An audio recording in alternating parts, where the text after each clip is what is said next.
romance. Stories that will move you, surprise you, make you laugh. Stories you can't forget. Join us. Follow and listen to The Moth wherever you get your podcasts.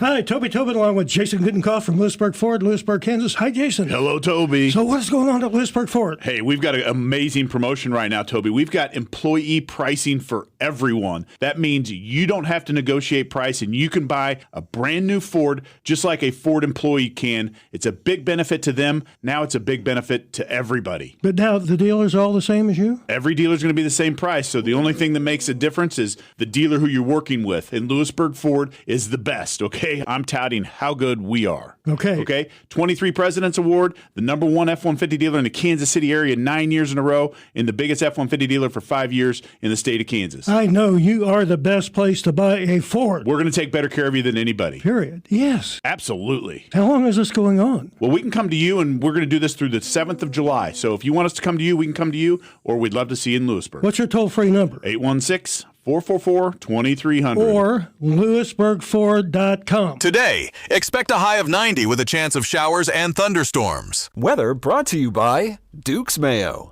Welcome to Duke's Mayo Country, where the mayo is so smooth and creamy, it makes every bite better. Duke's Mayo. Look for the yellow lid. The countdown to the World Soccer Championship is brought to you by Blue Cross and Blue Shield of Kansas City. From here, for wherever you are, that's the benefit of blue. Visit bluekc.com/benefit of blue for more information. You're listening to 96.5 The Fan from the DM Injury Law Studios. Mike's got this. Car, truck, or motorcycle wreck? Remember, Mike's got this. 816-888-7500. Mike's got this.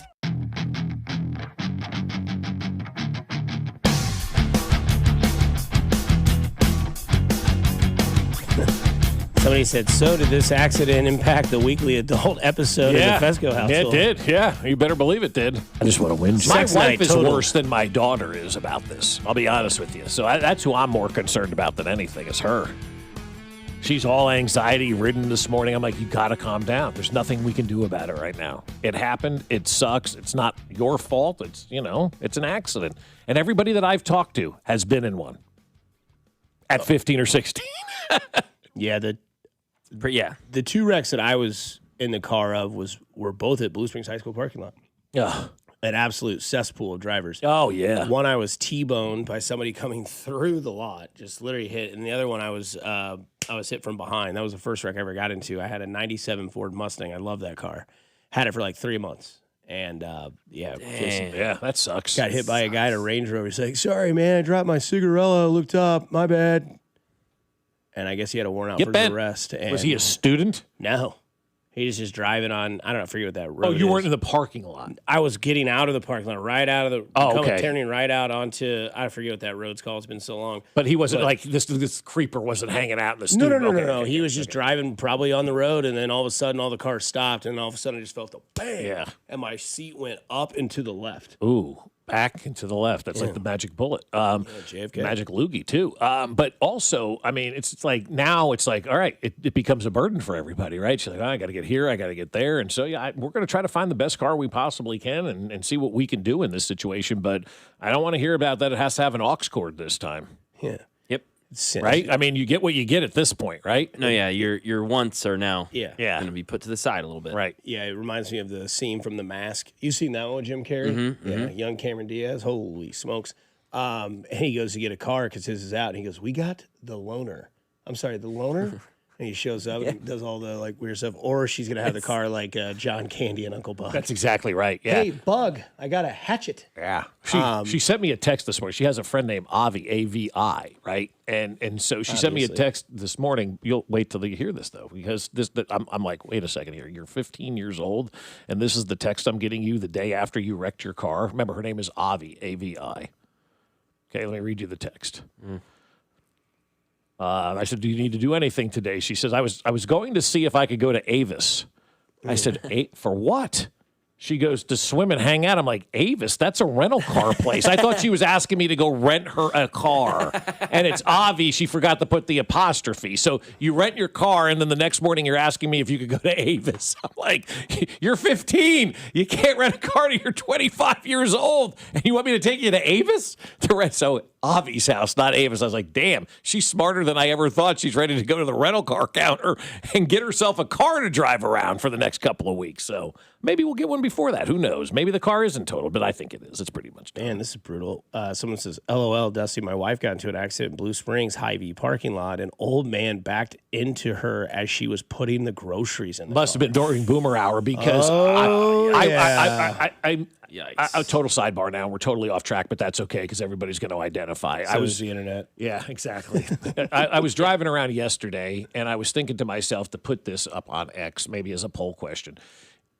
Driving with boomers should be an Olympic event because there is nothing worse than that 10 to 2 o'clock block where they're all out, and you are so right about what time to go to the store. Because Jen and I went to Hy-Vee the other day about 3:30, and we had the place to ourselves. Yep. And she's like, man, it's empty here today. I go, I know Dusty told me don't go during Boomer hours. And I'm like, oh, okay, you go a little bit later in the day, they're already in bed. Yeah, you go anytime after 2, you're good. Yeah, and you're then, good. And then now that it's the summer, it's a little bit more, obsolete with the schedule. But yeah, 11, they're finishing up that breakfast in the area. Then they walk around like they own the place. And then I almost got hit yesterday by a guy, and I gave him the stare down, and he did the... Yeah, like it's. I said, well, you backed up and you didn't see me, and then you decided to pull forward when I'm walking in front of your car, and then I'm the ass. That's right. Don't you understand when people make mistakes, it's your fault, Dusty? Oh yeah, for sure. Blame the media. When you're not good, it's the media's fault or whatever. But yeah, you do something wrong, it's your fault because this guy wasn't paying attention. Like these boomers, man, you don't own the world. Well, can't tell them that.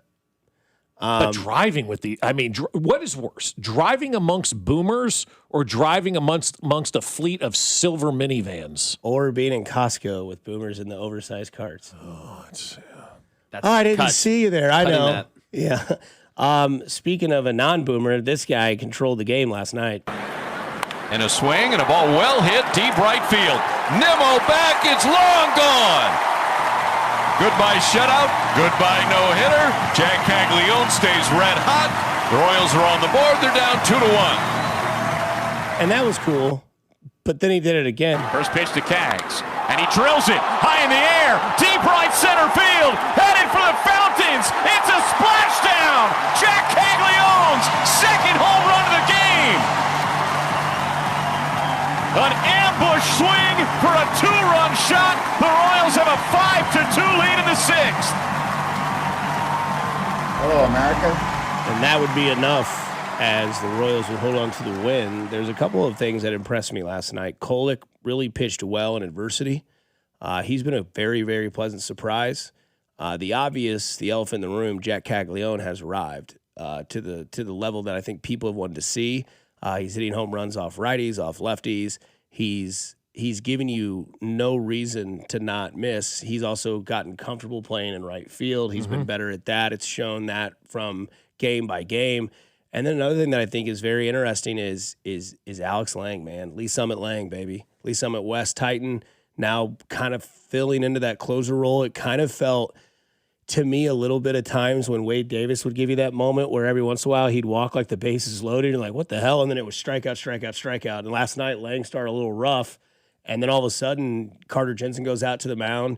I think at one point, Brian Sweeney went out to the mound as well. And then it was like, all right, he's finding his spots. He's getting his comfortability back. And they won that game. They're now 28-39. They're 6-2 in the month of June. They look like the team that they should have been from the get-go. Obviously, the hole is dug deep. But the only way you get out of there is expedite the process of filling it back up. And 6-2 is a great start to June. Keep playing well. Keep taking advantage of these teams. They've jumped the Red Sox in the wild card standings, still 5.5 or 4.5 out of a wild card spot and still 11 games under 500.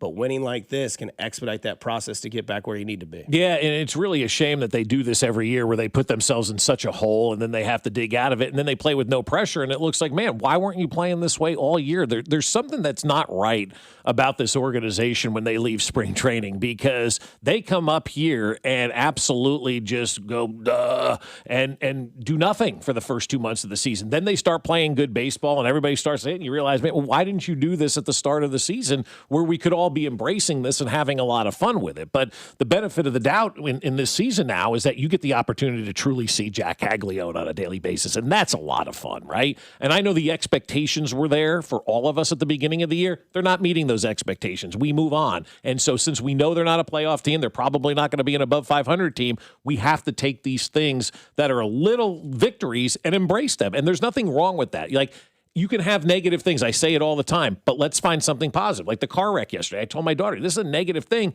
but you know what? You're learning a great lesson today at 15 years old. Nobody was hurt. It's not that great of a car. Sorry, Diane. You know, it wasn't like it was your dream car or something like that. So you had a major mistake, but we're going to learn a lot of positive things from this mistake, and hopefully we never have this mistake again. And that's where the Royals are right now. They made a major mistake. They stunk for the first 2 months of the season, really bad. And now they've got no pressure on them, and they always seemingly play good with no pressure on them. So now they're playing with no pressure. Now you're seeing guys maybe have some positive at-bats and get some positive momentum going that you can build on for next year. And I just want to see Jack Caglione in the lineup just forever and a day. A day off here and there is fine and all that. But where you are in the standings right now, you're not playing to win games anymore. You're playing now to develop guys. And it's more important to get Jack Caglione those at-bats and see him have success than it is to go out there and win a baseball game. And last night, leaving him in against a lefty was outstanding. An 11-pitch walk that he had. Like, those are major positive signs that we've seen out of Jack Caglione. And, Dusty, I'll do it for you. I hate to be these people, but Royals, as an organization, we told you so. This is why you should have been playing the guy from day one. Not only that, but this also gives you the credibility of why you didn't go overspend for an outfield bat. I mean, Kyle Tucker's been absolutely terrible this year, according to most people, I believe. Cody Bellinger, not him, but he's done all right, but like he was way too expensive. And now you have this young phenom that's maybe arrived, who's now hitting 261 with the 338 OPP, a 442 slug, and a 780 OPS, 10 doubles, 8 home runs, and 1 triple of his 52 hits. He's gotten 20 walks. He has 18 RBI, 23 runs, and now 8 homers on the season. That should only go up. Now we just need to get him to go to Home Run Derby. That'd be kind of nice. That would be amazing. But, you know, when you see Cags perform like that, you always hear the drop, I know that I'm hard. Well, you know, now that mandatory minicamp has started, and that now gets over to Mac, who I know that I'm hard. Yesterday, when you saw the young left tackle and what he looked like, plus other things as well that you'd seen on the field. Yeah, Josh Simmons looked like an absolute unit. If you've not seen any photos of him from yesterday's minicamp, wow. I mean, unbelievable. From the year, I don't know who it was, maybe Pete Sweeney posted it like you said, Bob. Yeah, I think it was Pete, yeah. From a year ago to today, it's night and day different. It's insane. Like, all the baby fat is gone. Yes, the transformation. He's weighing 285, 290 right now, which is obviously too light. Even 300 pounds would be one of the lighter tackles. Would you rather in the have league. him be 3 light or potentially 4 light? I think 300 pounds. I think a lot of people are concerned about this. I don't know why. This shows me that he is locked in. He's working extra hard. And also this shows me that this was from the team. You don't come looking this starkly different in 1 year without your team saying, hey, this is what we want for you. This is what we're thinking. How are you working out? How are you eating? This is a planned thing. Him being the most in-shape left tackle in the league and him eventually being the best left tackle in the league is all a part of the plan. And I also believe he's going to be able to get to that second level even better than he did last year. I know there's some run blocking numbers, advanced numbers that would show you that Josh Simmons maybe was below average as a run blocker. I would say that's because they had the worst running backs in the league running the football. So I think Josh Simmons, maybe there were some things for him to work on. His ability to be quicker now, getting to that second level. He said he's working on his hand placement, things like that. Just consistency from Josh Simmons. So that was the big lead there yesterday, along with Mansour Delane not practicing. We'll learn more on that Thursday. I'm hearing cautionary, nothing serious. That's the vibe I was getting yesterday as well. It feels like that's just a cautionary thing, as you said. The guy just got paid $40 million. I think he's going to be A-okay to go. Harrison Butker and Noah Williams also talked yesterday to the media.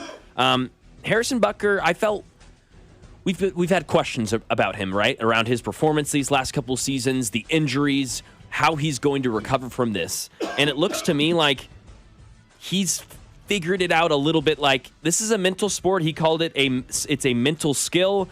He said that he was trying to basically kick the hell out of the ball every time he touched a football last year. He was trying to give his whole leg into it, all this power. And he said later in the season, he realized he's looking at his videos of himself, realizing, oh, what am I doing? I'm losing my fundamentals. Like, if I just get all the ball, it'll go as far as I want to and get through those uprights. So he's not straining as much. I think he's just getting back to the fundamentals, it looks like. He was trying to just launch every kick he had. So I think he strayed away from the fundamentals because of those injuries. He mentioned the rest. I mean, we've talked about all the guys and the coaches getting the rest. Even the guys who aren't maybe the most physical of positions in taking that beating. Harrison Butker talked about the advantages that he's had with some extended rest for his injuries and getting back to the kicker that he used to be. And mentally, I think it seems like he's going to be there, and that is connected to his health as well. It sure seems like there was a lot of weird things going on with this team last year, Mac, based on what you just said there with the Harrison Butker stuff. Like, we had Josh Simmons and his injuries and his situation. Patrick Mahomes had his injuries. Travis Kelce had the case of the drops last year. Rashee Rice was missing the first 6 games of the season. Worthy gets blown up on the first play. Butker's out here over kicking it. Andy forgot to run the ball. Like, I honestly, and I know people think it's an excuse, that team was mentally tapped. And the more that you go out there, the minicamp, and bring back these stories, the more I go, that is real. These guys were mentally. What is Harrison Butker, who's one of the best kickers in NFL history, messing with his game for? I know he had the injury and he was trying to balance through that, but I mean, you're trying to do stuff you've never tried to do before. Like, everybody was trying to do something more than just their job. And it goes back to what DJ said for years. I got to do my job. I can't do the job next to me, because if I do that job, I'm not doing my job. And then we're screwing the whole team up. And it sure sounds like everybody was just trying to do something out of sorts last year. And I think that comes from the mental exhaustion. And I think the mental exhaustion is the number one thing that plagued this team last year. They were just done. Yeah, I'm really, really interested every day that camp happens about what the vibe is with Ken Walker III. Because I'm really excited to see how much they trust in him, that he can actually be a bell cow running back, and how much they can actually sell the run. And I mean that wholeheartedly from 2 different things. Like, how many times they can literally say, all right, well, we'll believe you when you do it. And you had mentioned the last time you were at camp, he and Mahomes were, dabbing it up. And it's like, man, so happy to have you. So glad to see this face in this camp and this team wearing these colors. And then not only that, but like, we want that closer role. We talked about it on Monday. Like, we want that role to be efficient where, hey, there's 5 minutes and 38 seconds left. We're on the 35-yard line. The other team is not touching the ball. We have Wade Davis. He goes by the name of Ken Walker III, who wears number 9. Go close this game out.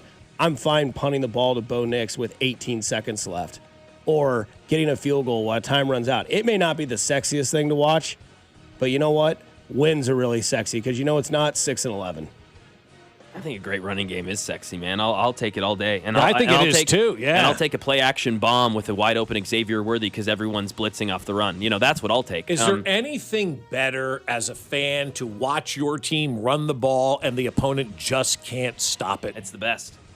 And then when they try and finally stop it and they sell out, nope, passing it. I mean, just awesome. Watching a team, because we've seen it happen. We saw it last year where they just start gashing you. And there's nothing more devastating as a defense when you can't stop the run, or as a fan when your defense can't stop the run. But there's nothing more invigorating than just running that football and taking time off the clock and destroying the opponent one play at a time. I mean, remember how annoying it was to watch Le'Veon Bell run in that playoff game for Pittsburgh? Yeah. It wasn't 15, 20-yard runs. It was the patient, find the hole, exploit it, and move the chains consistently. Because to me, what's sexy is watching another team be frustrated because they can't stop something that's so everyday-ish, if that makes sense. It's inevitable. Yeah. We know they're going to run. We can see the holes develop. We see where the line's pulling. We see where this is going to go.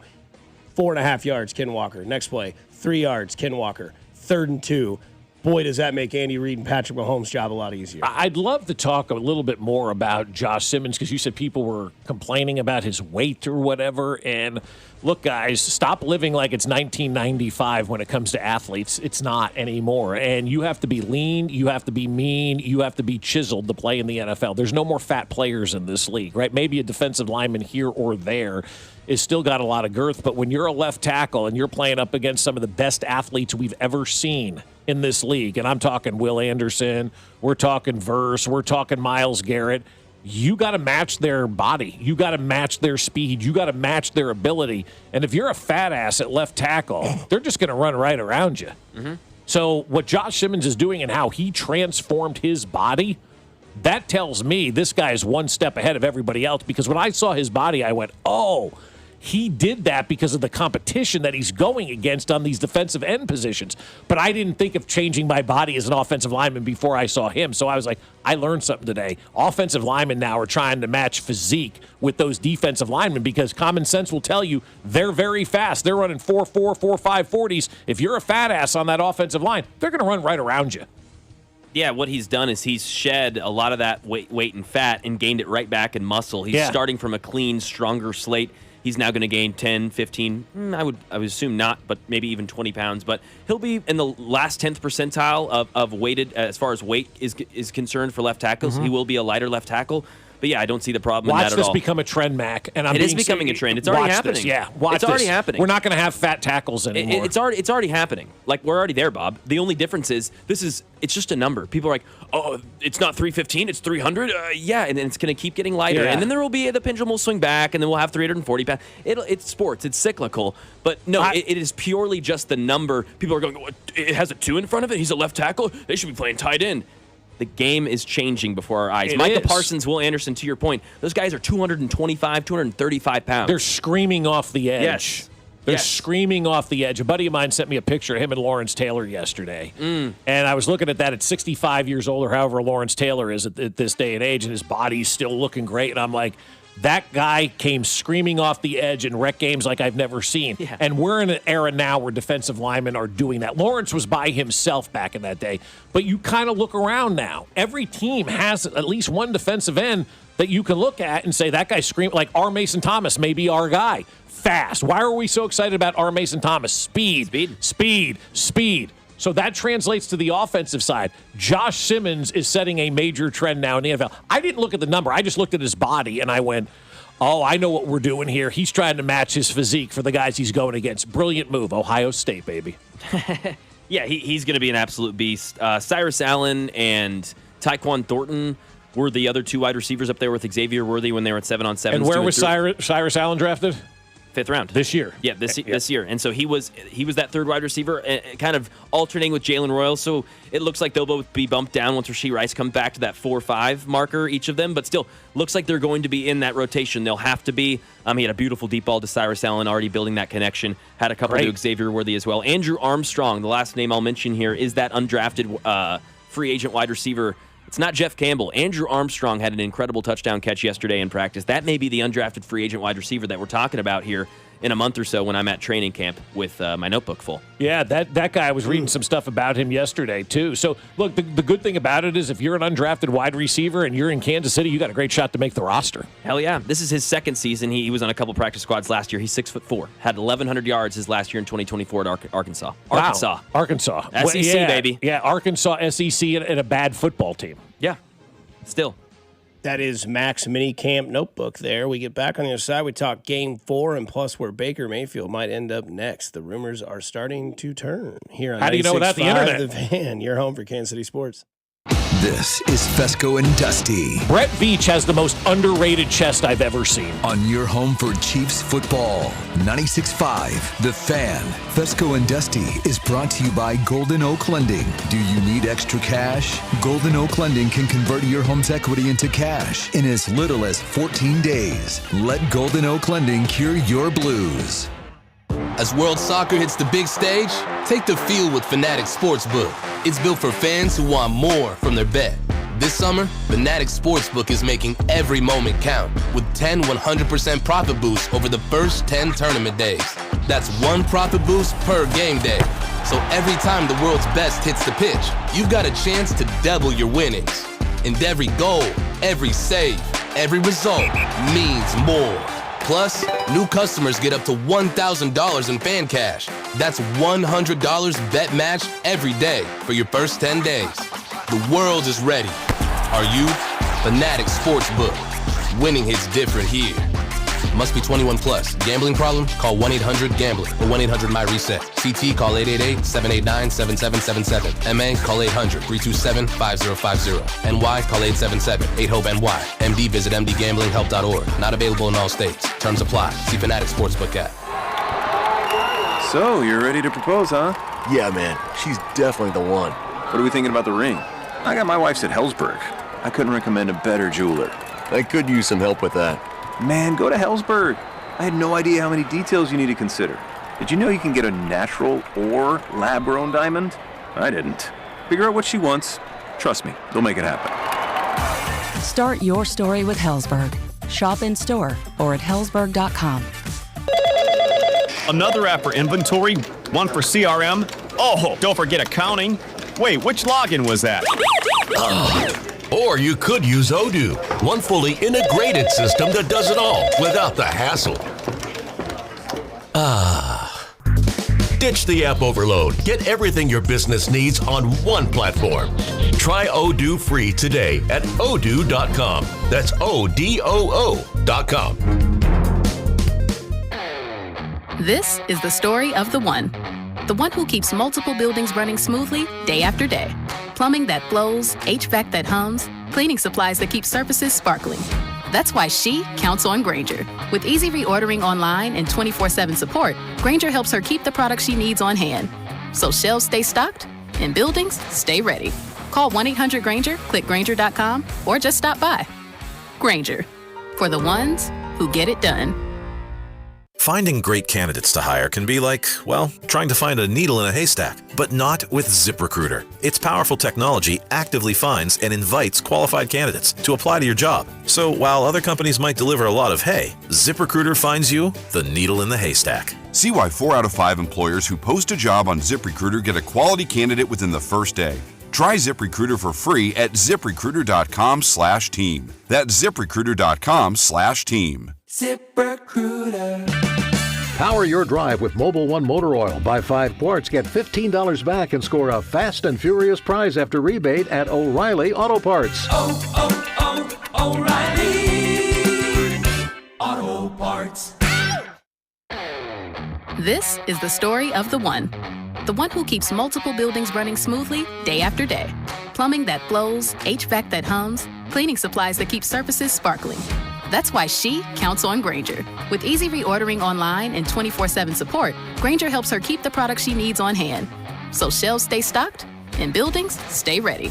Call 1-800-GRANGER, click Granger.com, or just stop by. Granger, for the ones who get it done. Check engine or ABS light on? Take the guesswork out of your warning lights with O'Reilly Veriscan. It's free. Ask for O'Reilly Veriscan. O'Reilly Auto Parts. Here's a World Soccer Championship preview. Brought to you by Lowe's. Members get more at Lowe's and by the first ever Infiniti QX65. Mexico gets a home game to start play in Group A against South Africa. El Tri is a heavy favorite to advance out of the group stage, while South Africa must deal with the noise and altitude of the Azteca. I'm Mike Conti.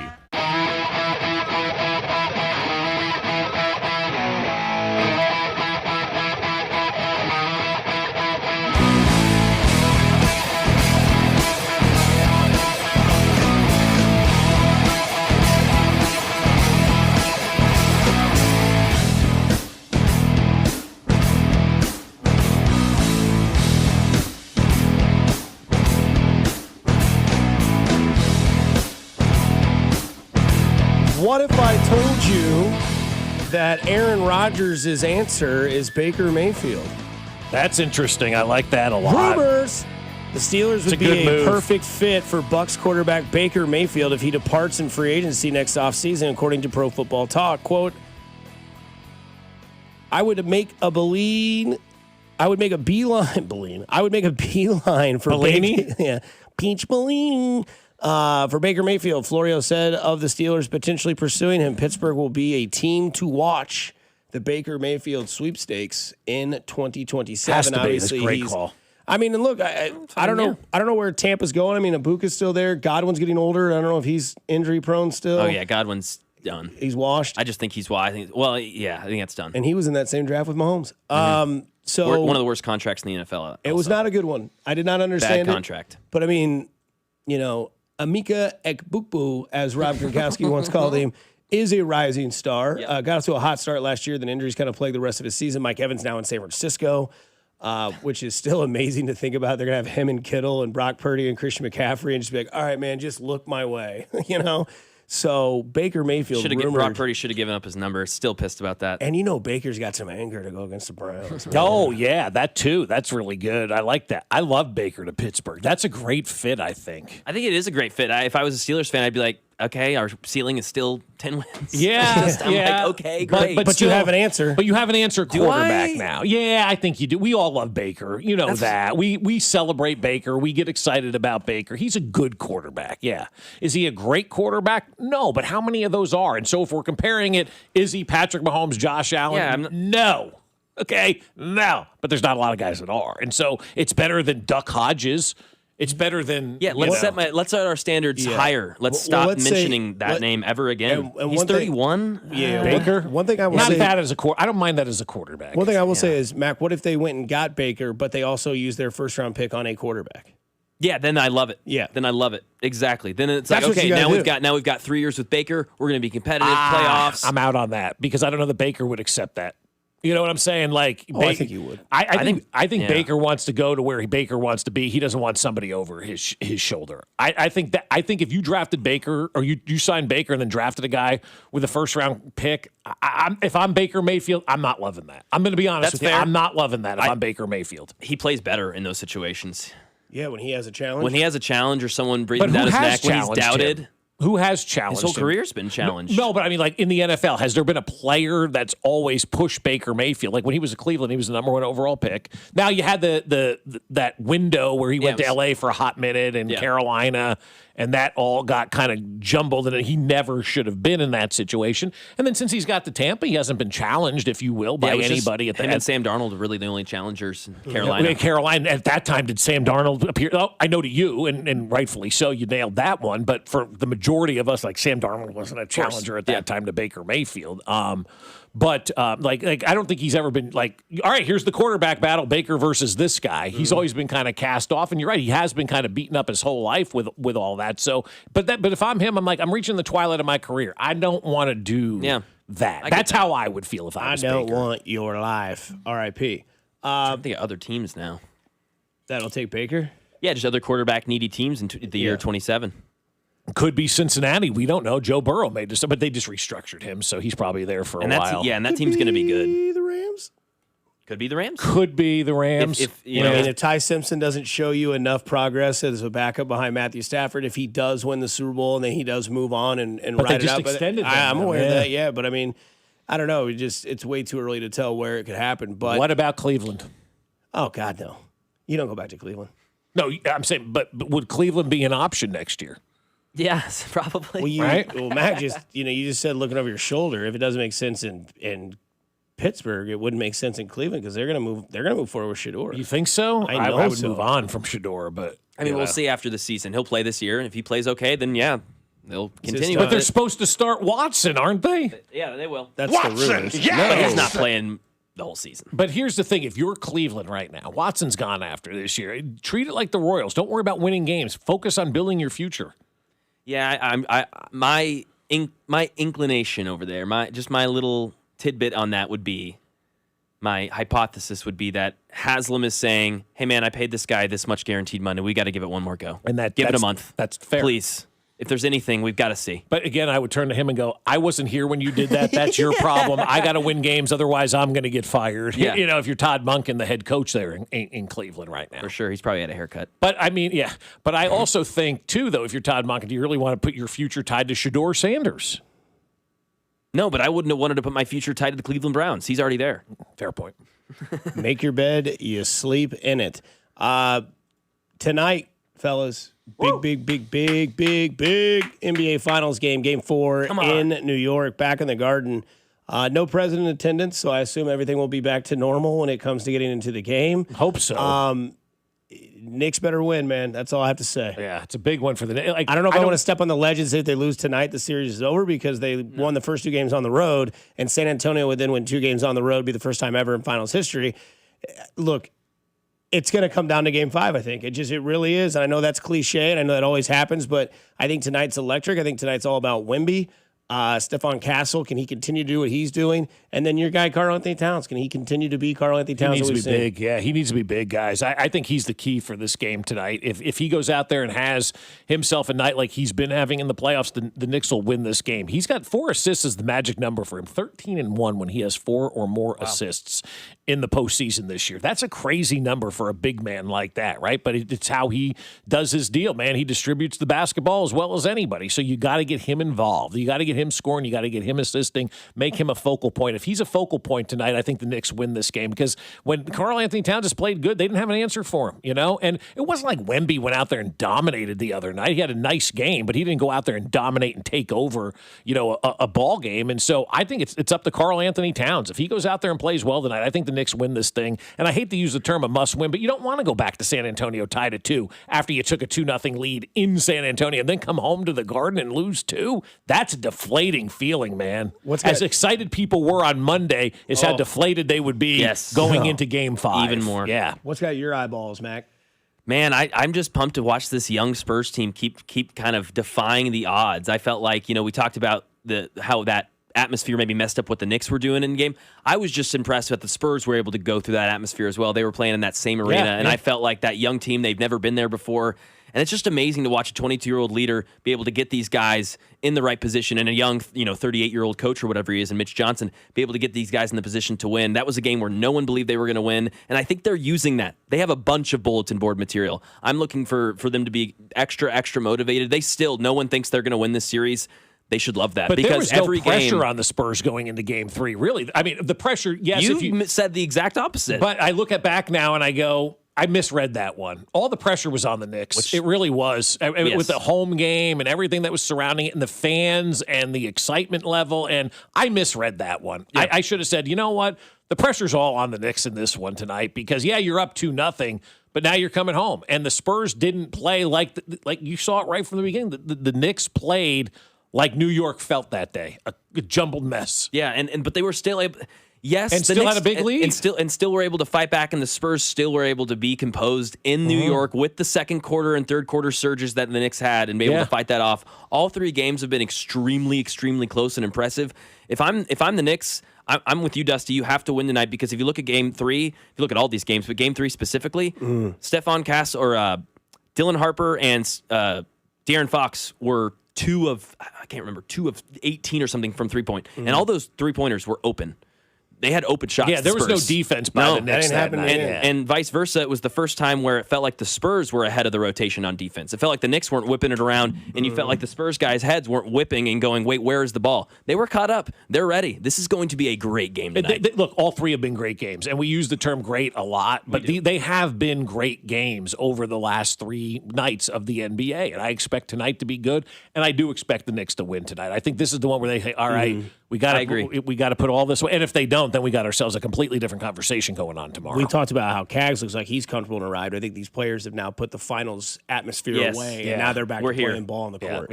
We end the show on a funny note. This comes from Joe Paw on X. Occasionally, the Pirates will just invent a player mid-season. Maybe this guy worked in the front office or perhaps at the crab fry stand. Who the hell is this guy? It's a picture of just some random batter in their lineup, man. So, hey, fun show today. We'll get things back up and running. Don't forget the Cody and Gold Garage Sale.